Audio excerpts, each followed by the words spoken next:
Kung bago ka pa lang sa ating channel, mag-subscribe na kayo at i-hit ang notification bell para lagi kang updated sa ating mga bagong content. Simulan na natin ang balitadyakan ngayon na.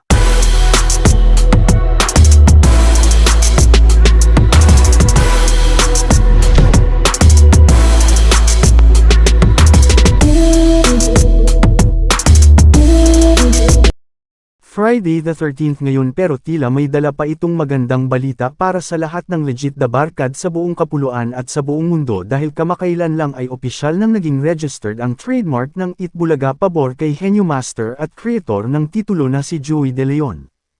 Ito ang naging latest update sa website ng WIPO Global Database kung saan lumabas na noong August 22, 2024 pa pala naka-register kay Joey ang most coveted Itbulaga trademark na ilang buwan din niyang ipinaglaban kasama nila former SP Tito Soto at Bossing Vic Soto o TVJ.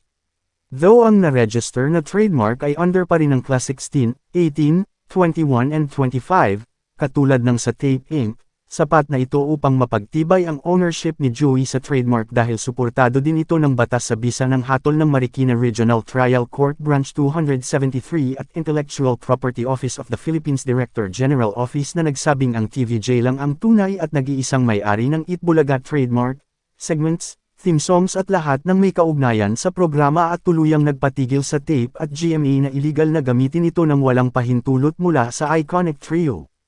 Hinihintay na lamang na official na rin ma-register ang Class 41 trademark ng programa kung saan mas mabigat dahil para naman ito sa TV broadcast and entertainment.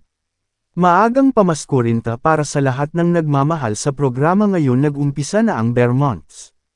Aba, ang tanong, opisyal na rin kayang babalik ang lahat ng iconic segment ng Bulaga? Malalaman natin sa mga susunod pang araw at buwan at taon. Pero sa ngayon, congratulations sa ating lahat mga dabarkads. Congratulations Boss Joey, TVJ and TV5.